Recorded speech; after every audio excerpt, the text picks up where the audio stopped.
ኢትዮጵያ እየመረጠችም ነው።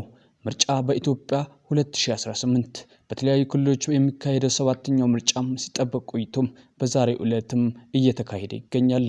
በዘንድሮ ምርጫ ከባለፈው 5 ዓመታትም የተለየ አድርጎታል። ሰነዱ ተዘጋጅቷል። ለምርጫም በተለያዩ ቅስቀሳዎችም ተደርጓል።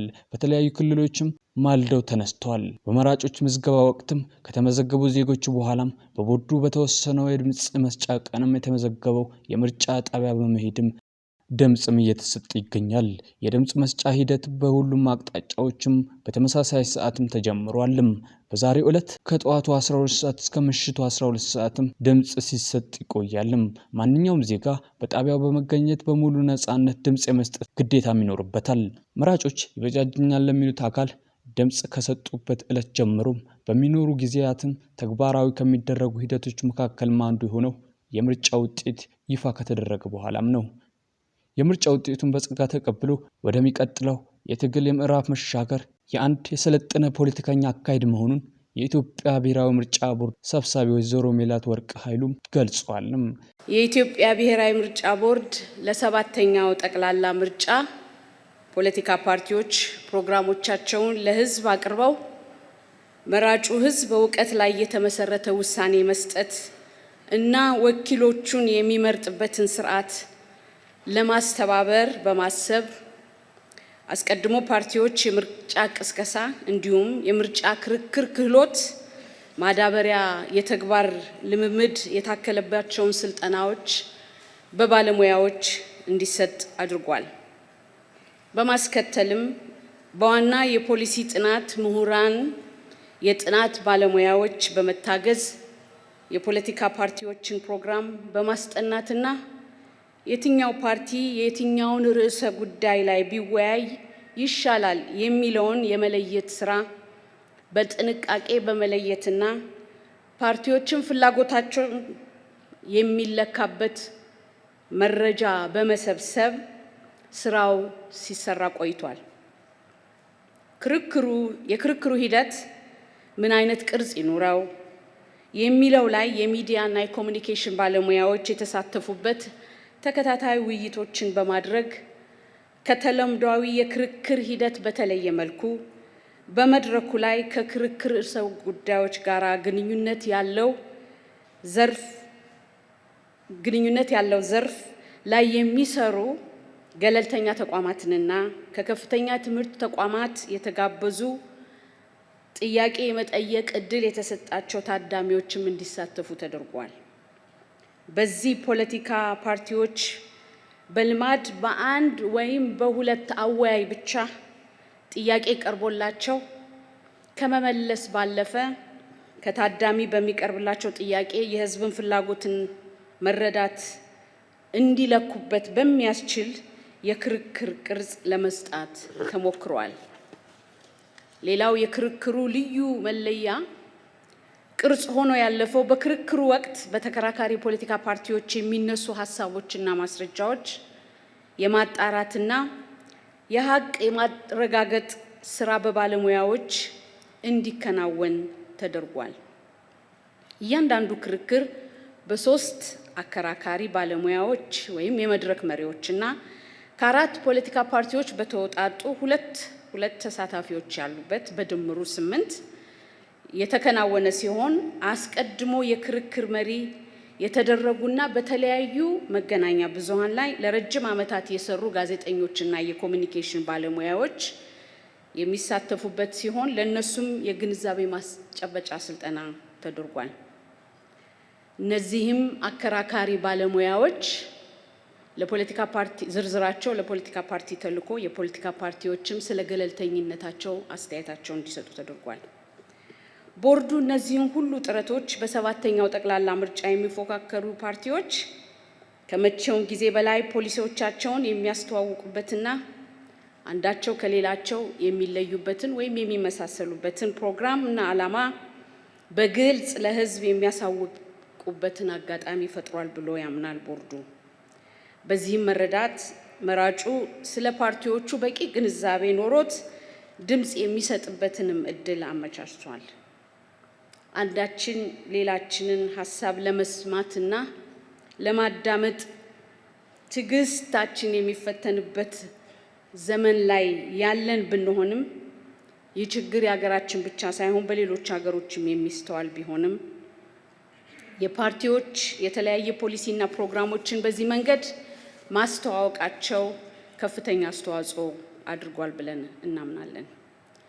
በዚህ ሂደት ውስጥ ይህንን ስራ ውጤታማ ለማድረግ ዛሬ ለደረስንበት የመደምደሚያና የማጠቃለያ ፕሮግራምም ለመድረስ ረጅም ሂደት አብረውን የተጓዙ ባለሙያዎች፣ ረጅም ሂደት አብረውን የተሳተፉ የፖለቲካ ፓርቲዎች፣ የሲቪል ማህበረሰብ ድርጅቶች እጅግ ለማመስገን እወዳለሁ።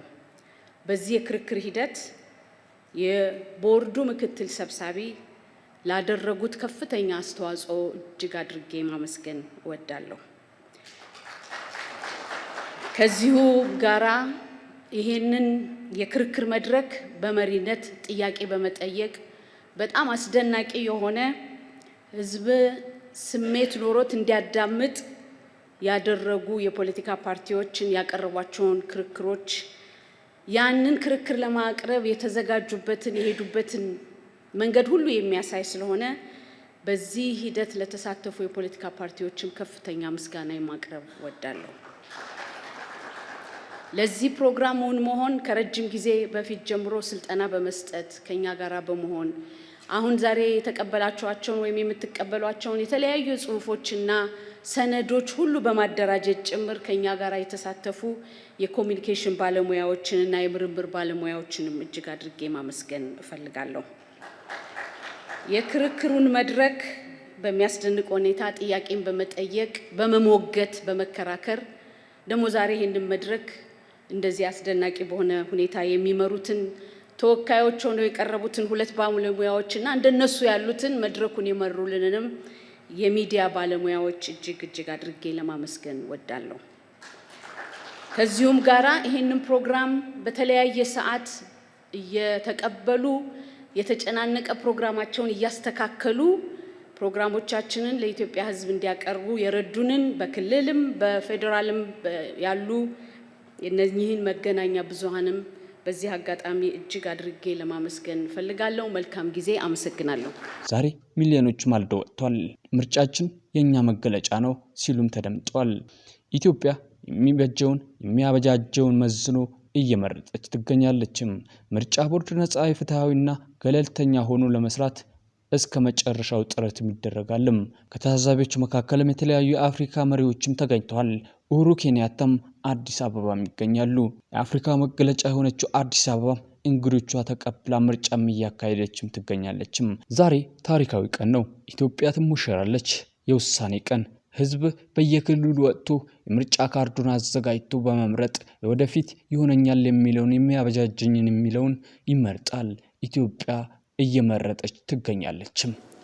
በዚህ በታሰበው መልክ ሰላማዊ ሆኖ እንዳይሄድ የኢትዮጵያ ታሪካዊ ጠላቶች የሚገዟቸውን ኃይሎች ገዝተው በስፋት አሰማርተዋል፣ ፕሮፓጋንዳ ሰርተዋል። ኢትዮጵያ ውስጥ ዴሞክራሲያዊ ምርጫ ማድረግ አይቻልም የሚል እምነት እንድንይዝ ሙከራ አድርጓል። የኢትዮጵያ ሕዝብ ግን ሁሌም እንደሚያደርገው በወሳኝ ኩነቶች፣ ወቅቶች የሚያሳየውን ከፍተኛ የጀግንነት መንፈስ አሳይቶ እንግዲህ በመጣሁባቸው መንገዶች በሙሉ ከጠዋት ጀምሮ በሰልፍ ህዝቡ ምርጫ እያካሄደ ይገኛል። ይሄ የኢትዮጵያ ሕዝብ ሀገረ መንግስቱን ለመገንባት የዲሞክራሲያዊ ስርዓት ኢትዮጵያ ውስጥ ለመገንባት የሚሻውን የሚፈልገውን ለመወሰን መካሪ ገሳጭ እንደማያስፈልገው ያሳየበት እርምጃ ነው። እኔ ዛሬ የሚያሳስበኝ ከመራጩ በላይ ተመራጩ ነው። ይሄ ህዝብ በቁርጠኝነት ሚሻውን ወስኖ በዲሞክራሲያዊ መንገድ ከመረጠ በኋላ የተመረጡ ሰዎች በዚያ ልክ ታምነው እጃቸው ልባቸው ንጹህ ሆነው ደከመን ታከተን ሳይሉ ሰርተው ይሄን ሀገር ታሪክ የመቀየር የዚህን ታላቅ ህዝብ ውለታ የመክፈል ዝግጁነታቸው ምን ያክል ነው? እልህ፣ ቁጣ፣ ክርክር አሸንፋለሁ ሳይሆን ያመንን የታመንን ራሱን የሰጠን ህዝብ እንዴት አገልግለው ህይወቱን ይነካሉ፣ ይቀይራሉ የሚለው ጉዳይ ይበልጥ ያሳስበኛል። በእኔ እምነት ዛሬና የዛሬ 5 ዓመት ኢትዮጵያ አንድ አይደለችም። ይህ 5 ዓመት የኢትዮጵያ በርካታ የታሪክ እጥፋት የሚታይበት 5 ዓመት ነው። ይህ 5 ዓመት እስካሁን ከሰራነው በላይ መድከም ይጠይቃል። እስካሁን ከለፋነው በላይ መልፋት ይጠይቃል።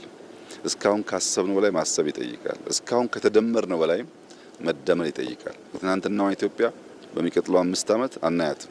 የተቀየረች የተለወጠች ቢያንስ የማትለምን ራሷን ችላ የምትቆም በከባቢው አንከር የሆነች ሀገር ለማየት ብዙ ልፋት፣ ብዙ ድካም፣ ብዙ ስራ ይፈልጋል። እነዚህ እንመረጥ ባዮች ከየትኛውም ወገን ይሁኑ ይህ ታላቅ ኃላፊነት ገብቷቸው ዝግጁ መሆናቸው ያሳስበኛል። እኔ በግል ያሳስበኛል። እስካሁን ከሰራሁት በላይ የዚህ ህዝብ ይሁንታ ባገኝና ብመረጥ ምን አድርጌ ነው የምከሰው የሚለው ጉዳይ ያሳስበኛልና ተመራጮች ታላቅ ኃላፊነት እንዳለባቸው አውቀው ቢሰናዱ መልካም ነው ላለው። ኢትዮጵያ ሁላችሁም እንደምታውቁት ጥንታዊ ሀገር ነው።